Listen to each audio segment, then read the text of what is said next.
Montana Territory, 1875. Dust ribbons twirled across the windswept plains as Flynn Quincy urged his chestnut mare forward. The settlement of Whispering Pines emerged from the hazy distance, a collection of weathered buildings clinging to existence against the untamed wilderness. At 25, Flynn had already lived enough frontier hardship for 2 lifetimes. His shoulders, broad beneath his worn buckskin jacket, carried the invisible weight of survival in a land that took more than it gave. "Come on, Penny," he murmured to his horse, adjusting his Stetson against the glaring afternoon sun. "Just supplies, and we're back to the range." Flynn believed deeply that a cowboy's life meant solitude. The West had taught him that lesson through the blood of lost friends and failed homesteaders. Attachment meant weakness, and weakness meant death in a land where nature and outlaws showed equal disregard for human life. He'd watched his parents' homestead burn when he was 16, learned that loving something meant losing it eventually. Better to ride alone, work the cattle drives, and avoid the complications that came with putting down roots. Yet something in him ached when he'd pass families gathered around evening fires or see couples strolling through frontier settlements. What he wanted was simple: his own piece of land, enough cattle to make a living, and the freedom that came with answering to no one. What he needed, though he'd never admit it, was someone to share that dream with, someone to make the endless prairie nights less empty. The trading post stood at the edge of town, a squat building with a hitching post out front where Flynn dismounted. He secured Penny and rolled his shoulders, stiff from a long day's ride. Inside, the familiar scents of leather, coffee, and tobacco greeted him. Old Sam Wilkerson nodded from behind the counter where he was arguing with a red-faced man in an expensive Eastern suit. "I don't care what arrangements you had with her father," Sam was saying. "You can't just leave her here like unwanted baggage." "The contract was clear," the man replied, his accent marking him as a Bostonian.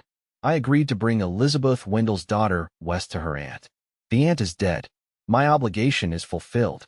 Flynn moved toward the back of the store, pretending interest in a shelf of preserved goods while listening to the heated exchange. "So you're just abandoning her? A young woman alone in the territory?" Sam's voice rose with indignation. "I've purchased her a return ticket east. It leaves in 3 weeks with the stage. What she does until then is not my concern." That's when Flynn noticed her, seated on a bench near the pot-bellied stove, her spine straight as a ramrod despite the evident distress in her eyes. She was young, no more than 20, with golden blonde hair pinned neatly beneath a modest blue bonnet that matched her travel-worn dress.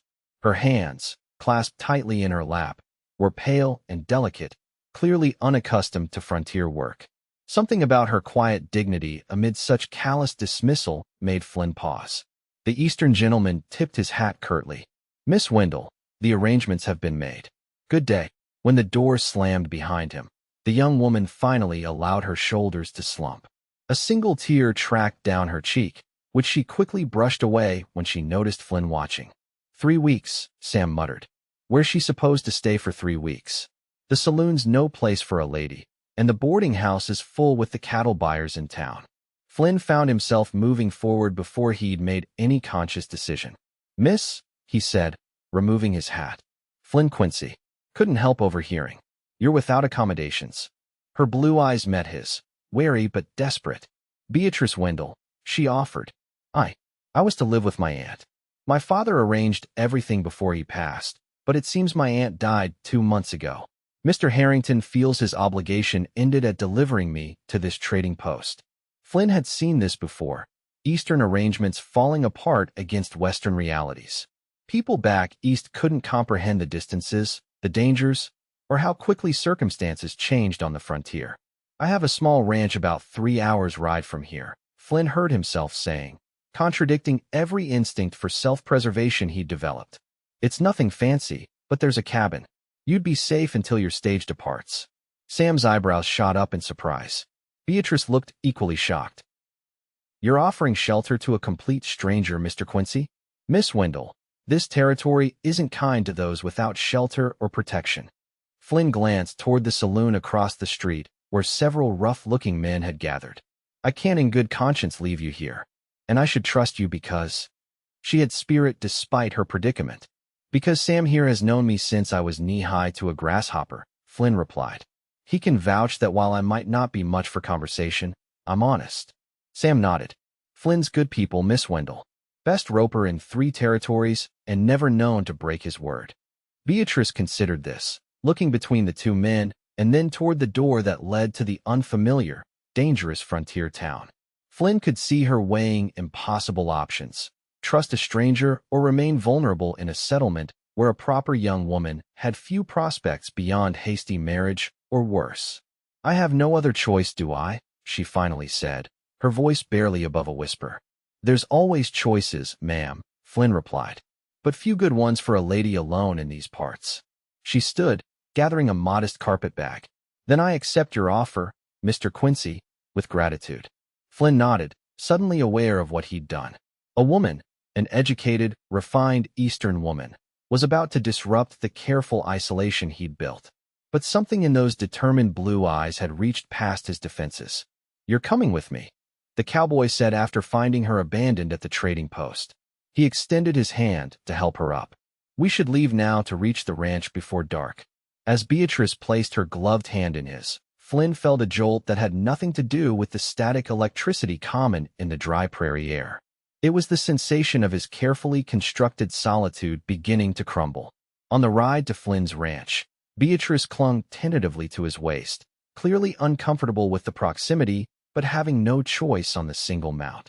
The vast Montana landscape stretched around them, rolling hills giving way to distant mountains, the endless sky a vault of deepening blue as afternoon crept toward evening.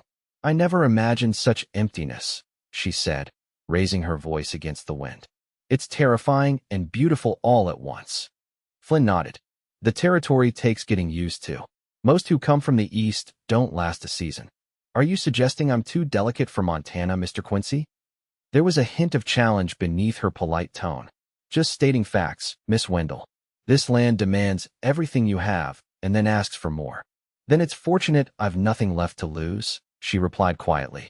The simple statement held such resignation that Flynn found himself curious despite his better judgment. Your father passed recently? 6 months ago. Consumption. The family business followed him to the grave. Debts, you see. My Aunt Elizabeth was my last living relative, or so I thought. Flynn's ranch came into view just as the sun began its final descent, a modest cabin with a small barn and corral. Several dozen cattle grazed in the distance, with the snow-capped mountains providing a majestic backdrop. It wasn't much compared to Eastern standards, but it was his, paid for with years of back-breaking work on cattle drives. It's lovely, Beatrice said, genuine appreciation in her voice as Flynn helped her down from the horse. It's survival, he corrected, uncomfortable with her admiration. Nothing more. Inside, the cabin was simple but clean. A main room with a stone fireplace, a small kitchen area, and 2 doors leading to separate bedrooms. One Flynn used, the other filled with supplies. He immediately began moving crates from the spare room. You can take this room. I'll sleep in the barn if it makes you more comfortable. Beatrice stood in the center of the cabin, looking smaller somehow now that she was inside. I don't wish to displace you from your home, Mr. Quincy. Flynn, he said, if we're sharing space for 3 weeks, Mr. Quincy will get tiresome. Then you must call me Beatrice. She set her bag down carefully. And you needn't sleep in the barn. I trust Sam's assessment of your character. Flynn nodded stiffly, unsettled by her trust. Trust was dangerous in the West. It led to disappointment, betrayal, or worse. Yet something about this woman's straightforward manner made him want to be worthy of it. I need to tend the horses and check the cattle. There's water in the bucket if you want to wash up. Food's simple, beans and biscuits tonight. When he returned an hour later, Flynn found Beatrice had somehow transformed the space. The rough-hewn table was set with his mismatched plates, a wildflower centerpiece arranged in a tin cup. She'd found his meager supplies and improved upon them. The beans simmered with herbs she must have carried in her bag, and fresh biscuits browned near the fire. You cook? He asked, removing his hat and hanging it by the door. I wasn't always a lady of leisure, Flynn, she replied with a small smile. After Father fell ill, we couldn't keep staff. I learned quickly. During their simple meal, Flynn found himself talking more than he had in months. Beatrice asked intelligent questions about ranching, genuinely interested in understanding his work. In turn, he found himself curious about Boston, a city he'd only heard described in exaggerated tales. "What will you do when you return east?" he asked as they finished eating. Beatrice's face fell slightly. "I have a distant cousin in New York who might take me in. Or perhaps I'll find work as a governess or companion." She straightened her shoulders. "I'm not afraid of work, whatever its form." "I believe that," Flynn said, surprised to find he meant it. That night, lying in his bed with Beatrice behind the thin wall of the adjoining room, Flynn stared at the ceiling, troubled. 3 weeks was temporary. She would leave, return east where she belonged, and his life would continue as before. This unexpected arrangement changed nothing. Yet for the first time in years, his cabin didn't feel empty. It felt like someone was missing until now. The next morning, Flynn woke to the unfamiliar sound of movement in his kitchen. Beatrice had risen early, her hair loosely braided over one shoulder as she prepared a simple breakfast. "I hope you don't mind," she said when she noticed him watching from the doorway. "I couldn't sleep past dawn. Eastern habits die hard," he replied, reaching for his boots. "Most ranchers are up before the sun. Then I shall adapt quickly. What work needs doing today?" Flynn paused, boot in hand. "Work? You're my guest, Miss Beatrice." "A guest contributes, Flynn. I won't sit idle for 3 weeks while you provide me shelter and food." Something shifted in Flynn's chest at her determination. Most women he'd encountered were either frontier-hardened or too delicate for ranch life. Beatrice seemed to occupy a middle ground, genteel but resolute. "The garden could use tending," he offered finally. "Previous owner's wife started it, but I've had little time." Over the following days, a rhythm developed between them. Flynn would work with the cattle and repair fencing while Beatrice revived the neglected garden and maintained the cabin. Each evening they would share meals and conversation that grew increasingly comfortable. Flynn found himself looking forward to these quiet moments, to hearing her observations about the territory and sharing his own knowledge of the land. On the 5th day, as storm clouds gathered on the horizon, Flynn returned early to find Beatrice struggling to hang laundry before the rain hit. Her golden hair had partially escaped its pins, and her cheeks were flushed from exertion. When she saw him, her face lit with a smile that caused an unfamiliar warmth to spread through his chest. "Let me help," he said, taking the heavy wet sheets from her hands. Their fingers brushed momentarily, and Flynn found himself lingering in the contact. "Flynn," she said softly, looking up at him with those clear blue eyes. "I want to thank you. Your kindness has been unexpected." Before he could respond, the distant sound of approaching horses broke the moment. Flynn immediately tensed, moving slightly in front of Beatrice as 3 riders came into view. "Get inside," he said quietly, recognizing the lead rider as Wade Delaney, a local troublemaker with a reputation for claim jumping and worse. "Well now, Quincy," Delaney called as they approached, his gaze fixed on Beatrice. "Seems you've been keeping secrets. Didn't know you had a wife tucked away here." "She's not my wife," Flynn replied evenly, his hand hovering near the revolver at his hip. "Just a friend passing through." "What brings you to my property, Delaney?" "Neighborly visit." Delaney's smile didn't reach his eyes. "Heard from Sam Wilkerson you'd taken in some stranded eastern flour. Thought she might appreciate more sociable company than a lone cowboy." Beatrice stepped forward, ignoring Flynn's warning glance. "Mr. Delaney, I appreciate your concern, but I'm perfectly content with the arrangements Mr. Quincy has provided." Delaney's eyes narrowed. "Mighty proper way of speaking. What's a fine lady like you doing out here with him?" "Quinn here's known for keeping to himself. Some might say unnaturally so." "My arrangements are none of your concern," Beatrice replied coolly. Flynn moved subtly between them. "You've had your look, Delaney. Now ride on." Tension crackled between the men until finally Delaney chuckled. "Enjoy your hospitality, ma'am. 3 weeks, I hear." He tipped his hat. Territory's a dangerous place. Never know what might happen before that stage arrives. After they'd ridden away, Flynn turned to find Beatrice trembling slightly despite her composed expression. "Was that a threat?" she asked quietly. "Delaney likes to rattle folks. But yes, we should be careful." Flynn ran a hand through his hair. "I'm sorry. I didn't think word would spread so quickly about your situation." "Will they return?" "Possibly. Delaney's had his eye on this land since I bought it. Having you here gives him another excuse to cause trouble." Thunder rumbled in the distance as the first raindrops began to fall. Flynn gently guided Beatrice inside. hyper-aware of the small of her back beneath his hand.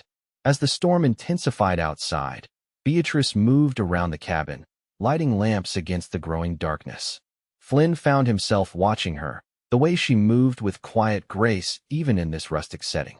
She belonged in a fine Boston home with servants and society, not stranded in a cowboy's cabin with danger lurking at the boundaries. "I could take you to a different settlement," he offered suddenly. "Somewhere Delaney doesn't have influence. You might find safer lodging until your stage."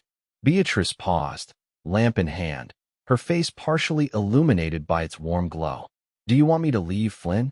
The question hung between them, weighted with meaning beyond the simple words. Flynn struggled with the truth that having her in his home had awakened something he'd tried to bury beneath years of solitude. "No," he admitted finally, "but I want you safe more." "I feel safe here," she said simply. "With you." Their eyes held across the room, the storm forgotten as something new and fragile took shape in the space between them. Flynn felt walls crumbling that he'd spent years building, walls that kept out pain, but also kept out everything else that made life worth living. The next morning broke clear after the storm, the landscape washed clean and vibrant. Flynn rode out early to check for damage and count cattle, returning midday to find Beatrice hanging the laundry they'd abandoned yesterday. She wore a simpler dress, clearly adapted for ranch work, with her sleeves rolled up to reveal forearms lightly tanned from days in the garden.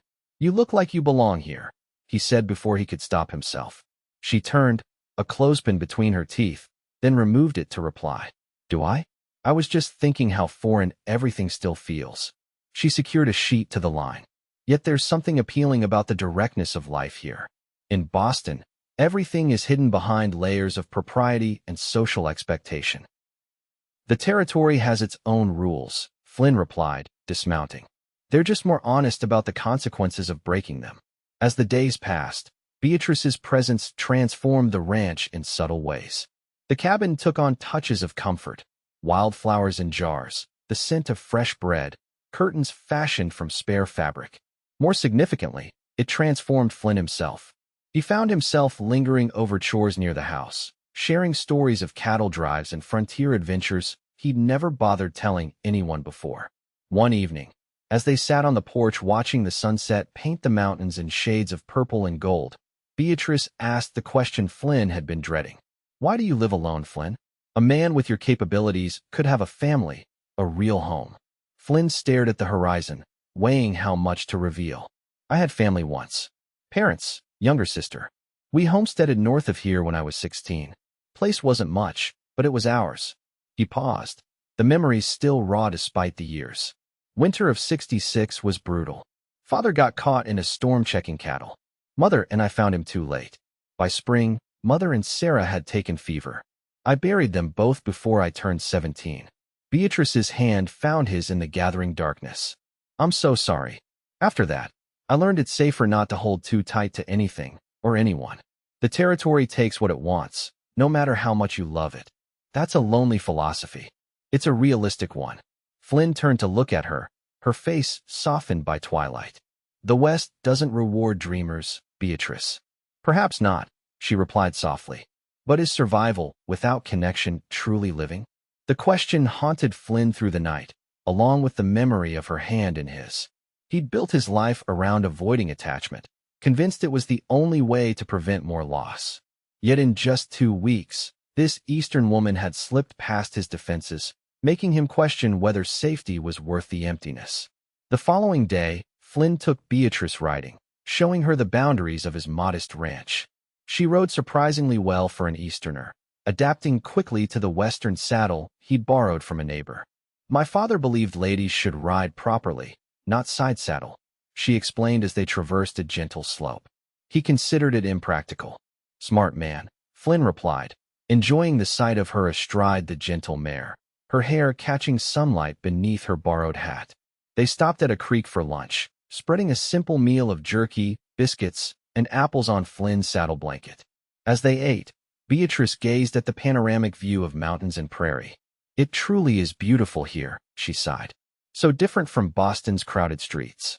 "Different beautiful or different terrible?" Flynn asked, only half joking. "Just different." She turned to him. "Flynn, may I ask you something personal?" He nodded, wary. What do you want from your life here? Beyond survival? The question caught him off guard. No one had asked about his dreams in so long, he'd almost forgotten he had any. I want to build something that lasts, he admitted. Expand the herd, maybe grow some crops. Build a bigger house someday. For yourself alone? Flynn looked away. That was always the plan. And now? Her voice was gentle but insistent. Before Flynn could answer, gunshots echoed in the distance, followed by the unmistakable sounds of cattle in distress. He was on his feet instantly, hand on his revolver. Rustlers, he said grimly. We need to get back to the cabin. They rode hard, but as they crested the final hill overlooking the ranch, Flynn's worst fears were confirmed. Smoke rose from the corral, where several cattle lay motionless. 3 riders were circling the remaining stock, driving them north. Delaney, Flynn growled, recognizing the leader. He's making his move. Your cattle, Beatrice began. Stay here, Flynn interrupted, drawing his rifle from its scabbard. If I don't return in an hour, ride for town. I won't leave you, she protested. Flynn turned to her, suddenly fierce. Beatrice, please. I can't fight them if I'm worried about you. Something in his eyes must have convinced her. She nodded reluctantly. 1 hour. Then I'm coming after you. Flynn spurred his horse forward, keeping to the tree line for cover. As he drew closer, he could see Delaney and his men had already cut out a dozen of his best cattle. Rage and fear fueled him as he took position behind a boulder, steadied his rifle, and fired a warning shot that kicked up dirt near Delaney's horse. That's far enough, Flynn shouted. Next one won't miss, Wade. The rustlers scattered for cover, returning fire that splintered bark inches from Flynn's head. For several tense minutes, shots were exchanged while the frightened cattle bellowed and scattered. You're outnumbered, Quincy, Delaney called. Walk away now and you might live to see tomorrow. This is my land, my cattle, Flynn returned. I'm not walking anywhere. The standoff continued until Flynn heard a sound that froze his blood, a horse approaching from behind. He turned to see Beatrice riding toward him, bent low over her mount's neck as bullets whizzed overhead. What are you doing? He hissed as she slid from the horse beside him. I saw riders coming from the east, she explained breathlessly. I think it's the marshal from town with several men. As if confirming her words, new shouts came from the eastern ridge. Flynn risked a glance and saw 5 horsemen approaching, led by Marshal Davis. Delaney, the marshal's voice boomed across the valley. Drop your weapons. You're surrounded. Caught between Flynn and the law, Delaney and his men had little choice. They surrendered with bitter curses, and within minutes, the marshal had them disarmed and bound. Neighbors saw the smoke and fetched me, Davis explained as Flynn and Beatrice emerged from cover. Said Delaney's been boasting in the saloon about taking over your place. His eyes moved to Beatrice with undisguised curiosity. This the Eastern lady Sam mentioned? Flynn nodded, suddenly aware of how natural it felt to have Beatrice beside him, even in crisis. Beatrice Wendell. She's staying with me until her stage departs next week. The marshal's eyebrows rose slightly, but he merely nodded. Miss Wendell. Quite an introduction to Western hospitality, I'm afraid. I've seen both its worst and its best, Marshal, she replied, glancing at Flynn with a warmth that made his chest tighten. After the marshal departed with Delaney and his men, Flynn surveyed the damage. 2 cattle dead, the corral partially burned, but the cabin untouched. It could have been much worse. I thought I told you to wait, he said to Beatrice as they walked back toward the house. You did. I chose not to listen. Her chin lifted defiantly. I couldn't just hide while you faced danger alone. You could have been killed. The very thought made his voice rougher than intended. So could you. She stopped, facing him directly. Flynn, when will you understand? Connection doesn't make you weaker. It makes you stronger. I rode for help because I care what happens to you. The admission hung in the air between them, honest and unavoidable. Flynn looked at her, really looked at her, standing amidst the chaos of his ranch, dirty and disheveled, yet somehow more beautiful than any woman he'd ever seen. Beatrice, he began, then stopped, wrestling with feelings he'd denied for too long. I've spent years convincing myself that caring leads to nothing but pain, that the only way to survive out here is to need nothing and no one. And now? She asked, echoing her question from earlier. Now I'm not so sure. He stepped closer, close enough to see the flecks of darker blue in her eyes. Because the thought of you leaving on that stage is more painful than anything I've felt since burying my family." Her breath caught. "Flynn, I know it's madness," he continued. "You belong in the East with people who can give you the life you deserve. Not a struggling rancher with nothing to offer, but hard work and uncertainty. Shouldn't I decide what life I deserve?" Beatrice reached up, her hand gently touching his cheek. "These past weeks have shown me more honest living than 20 years in Boston. I've seen beauty and danger in equal measure, but most importantly, I've seen you. A man who believes himself meant for solitude while everything about him cries out for connection." Flynn closed his eyes briefly, leaning into her touch. When he opened them, he made the decision that would change everything. "Stay," he said simply. "Not just until the stage comes. Stay with me." "Are you certain?" Beatrice's eyes searched his. "You've built walls for a reason, Flynn. Walls that keep everything out, pain and joy alike." He took her hands in his. "I'd rather risk the pain than miss the joy of having you here." The next few days passed in a blur of repair work and newfound closeness. Flynn and Beatrice worked side by side to rebuild the corral, their hands finding excuses to touch, their conversations deepening beyond the cautious exchanges of strangers. With each passing hour, the idea of her departure became more unthinkable. 3 days before the stage was due, Flynn rode into town alone, returning with a small package he refused to show Beatrice. That evening, after dinner, he asked her to join him on the porch where they'd shared so many conversations. The sunset was particularly magnificent, bands of crimson and gold stretching across the enormous sky. Flynn had changed into his best shirt, the one reserved for rare trips to church or town dances he usually avoided. "I've been thinking about what you asked me," he said as they stood at the railing. "About what I want beyond survival." Beatrice turned to him, her face softened by the evening light. "And have you found an answer?" Flynn nodded, suddenly nervous in a way gunfights and stampedes had never made him. "I want a life worth living, not just surviving. I want mornings with coffee and conversation, evenings watching the sky change colors. I want someone who sees this land the way I do, not just its harshness, but its beauty and promise." He reached into his pocket, withdrawing a small ring with a modest stone. "It was my mother's. The only thing I kept when I buried her." He held it out, his hand steady despite the thundering of his heart. "I want you, Beatrice, not as a temporary guest, but as my wife, my partner in everything this territory throws at us." Beatrice's eyes widened, filling with tears that caught the last rays of sunlight. "Flynn, we've known each other barely 3 weeks. And in those 3 weeks, you've shown me what I've been missing for years." He took her hand gently. "I know it's sudden. I know it might seem like madness to choose a hardscrabble ranch over returning east. But I also know that when that stage leaves, if you're on it, you'll take my heart with you." Beatrice looked from the ring to his face, her expression moving through surprise to consideration to something that made hope rise in Flynn's chest. "Your heart would be safe with me," she said softly, "wherever I went." "Then keep it here," he replied. "With me." She stepped closer, her free hand coming to rest over his heart. "What about your belief that the territory takes what you love? Aren't you afraid?" "Terrified," Flynn admitted. "But I'm more afraid of missing what might be because I was too cautious to reach for it." Beatrice's smile bloomed slowly, transforming her face. "Then yes, Flynn Quincy. Yes, I will stay and be your wife. Not because I have nowhere else to go, but because nowhere else would feel like home after knowing you." Flynn slipped the ring onto her finger, then drew her into his arms with a tenderness that belied his cowboy roughness. When their lips met, it was a promise more binding than any vow, a commitment to face whatever came together, no longer alone against the vast frontier.